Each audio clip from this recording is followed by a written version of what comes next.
a local brewer has created a new beer, which will be on sale through December. John Harvard's Brewery and Alehouse hosted this launch party for their new Dennison Tag Town Lager at their Shoppers World location.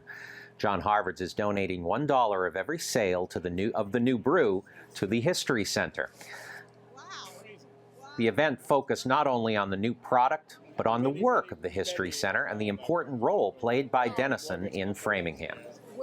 One of the things I remember very clear about the Dennison was they had a father-son banquet, and it was no daughters, fathers and sons. We went upstairs over the clubhouse, and they used to have an accordion player, and you could take requests, and it was just a wonderful banquet and a wonderful night to spend with your father.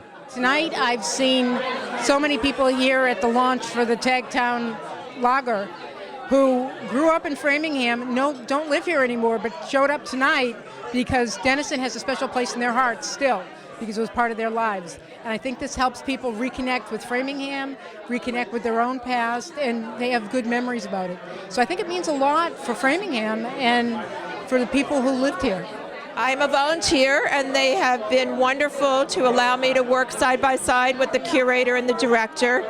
I started out I do a lot of archival work for other institutions, and so from organizing all of the materials with some other volunteers to then really falling in love with so much, and trying to give my own personal stamp on what I thought would be interesting for people to see in the exhibit. And trust me, you could do 10 different exhibits. A couple of months ago, I got a call from a friend of mine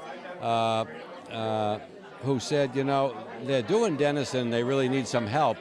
Can you identify some things and give them a hand? So I came to the Framingham History Center and met Annie Murphy, who was very contagious, and she got me involved, and a fellow named Charlie Murphy, who was involved, he's the one that got me involved, along with Ann Lingley, as I knew her then, Ann Dixon, asked me to help them out. So I stayed with them a while, and I said, you know, it's a good thing to do.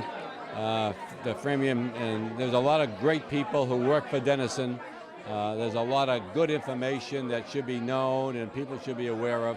When Dennison merged with Avery in 1990, a few years after that, people saw the handwriting on the wall, and that the Dennison was closing down, and most of the offices and everything started to move to California, including the history room, which is the archives of the company.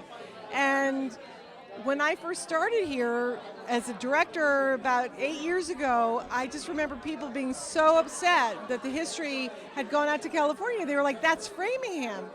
And so through a series of events, the archives, thank goodness, Avery Dennison shipped them back to Framingham. Our volunteers and staff went through them. They were downtown in a warehouse, huge amount of stuff.